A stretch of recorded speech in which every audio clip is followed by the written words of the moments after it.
Hi guys, nice to see you back.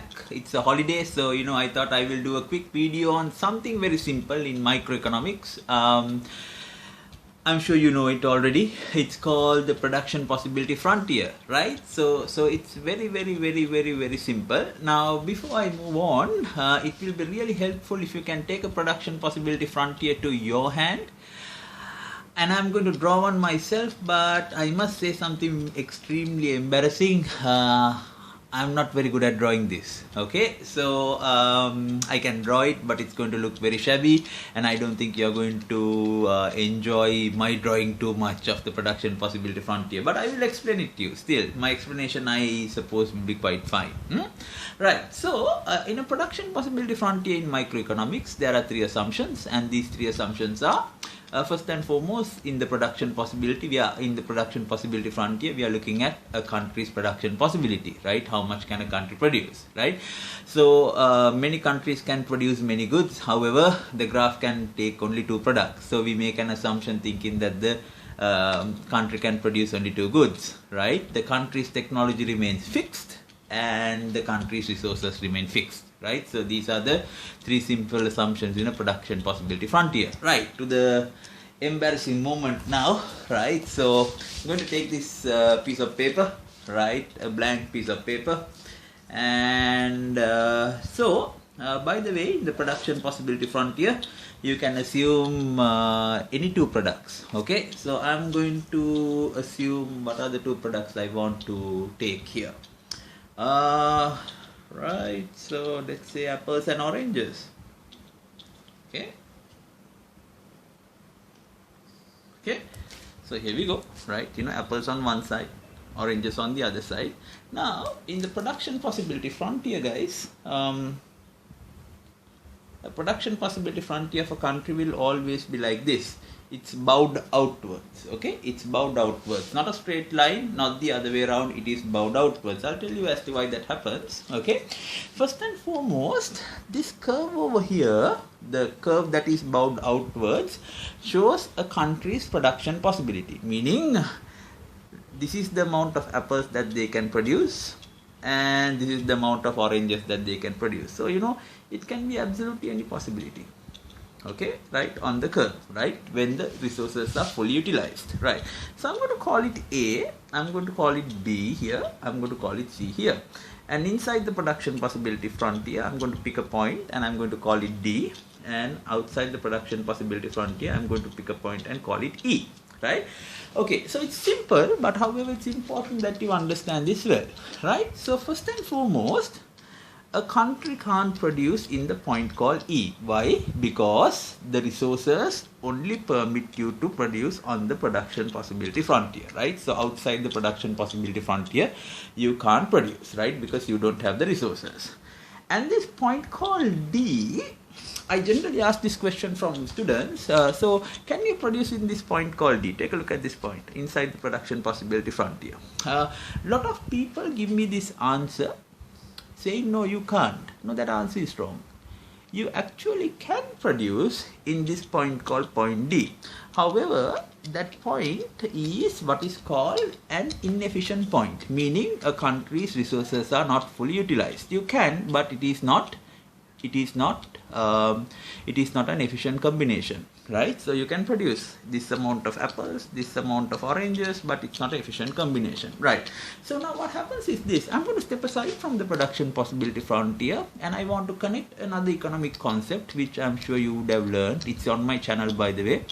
It's called the opportunity cost. So what is opportunity cost? Opportunity cost is next best alternative foregone, right? So the next best alternative foregone. So just to give a simple example, if I want to buy an apartment and a car, and if I have the money to buy only one, and if I buy the apartment, my opportunity cost will be the vehicle that I end up not buying. Okay, so that's my next best alternative foregone. So in other words, for opportunity cost, you need to have, for opportunity cost to occur, you need to give up something, right? So now the beauty is this. In this point called D, or any other point inside the production possibility frontier, you can increase production,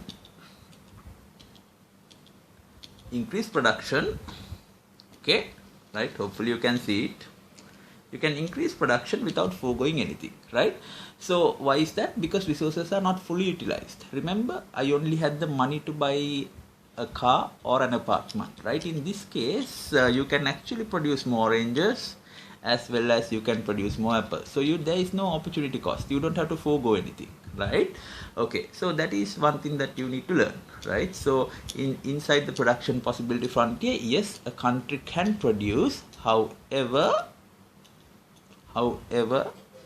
it is inefficient, and when you try to increase the production, you don't have to forego anything, and therefore there is absolutely no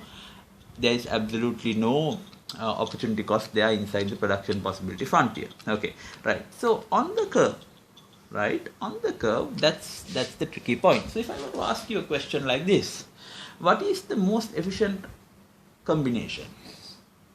Is it A, or is it B, or is it C? The answer is there is no most efficient combination on A, B, C or anywhere else on the production possibility frontier. They are all efficient point. What that curve shows is when a country's resources are fully utilized, what can they produce? Okay, so should a country produce at A, B or C? That's up to the country to decide. Okay, that's up to the country to decide. So there is nothing called this is more efficient than this is more efficient than that, right? Nothing of that sort. Okay, so that's that. However, what happens is this. If you look at this point called point A, okay, right? Here is how much apples you can produce. Here is how much oranges you can produce. Now this point called point B, if you notice, in order for you to increase your orange production, you need to forego your apple production. Okay, why? Because here is the place where the resources are fully utilized. Okay, here is the place where the resources are fully utilized. So in order to go from here to here, you need to forego. If you want to increase production, you need to forego. Why? Because resources are fully utilized, right? So because of that, on the production possibility frontier, if you want to increase the orange production, you need to forego the apple production. So what am I saying in other words? On the production possibility frontier, you will find the opportunity cost. You will have to forego something to produce something else, is what I mean to say in simple terms, right?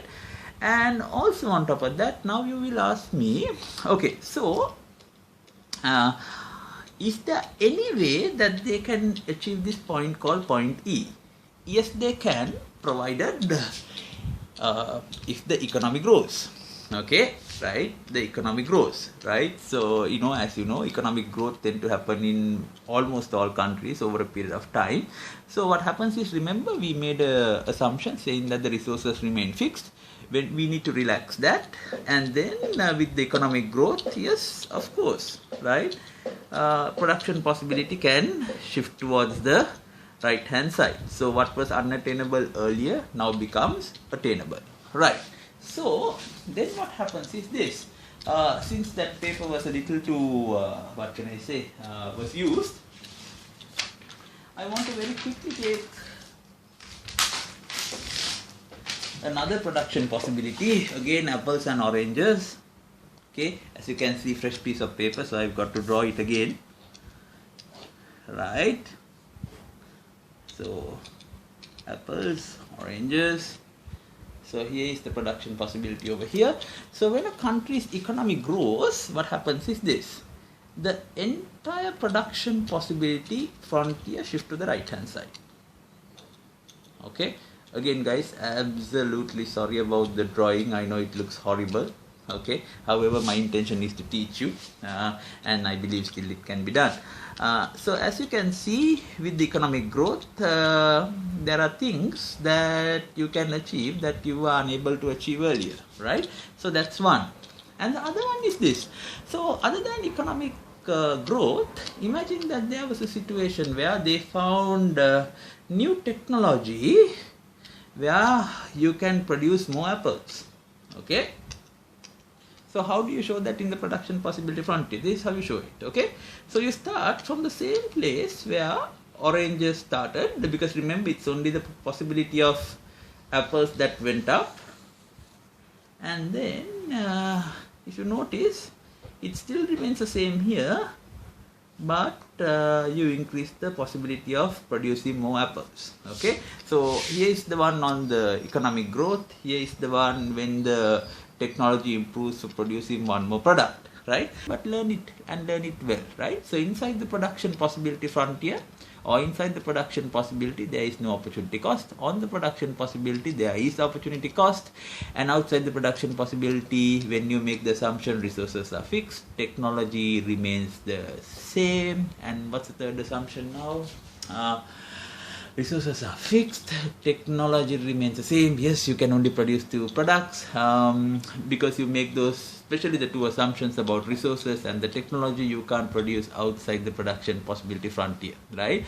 Unless and otherwise economic growth occurs or technology in producing one product improves. Okay, that's about it, guys. Hopefully you enjoy, and I'll see you in another video. Take care. Bye.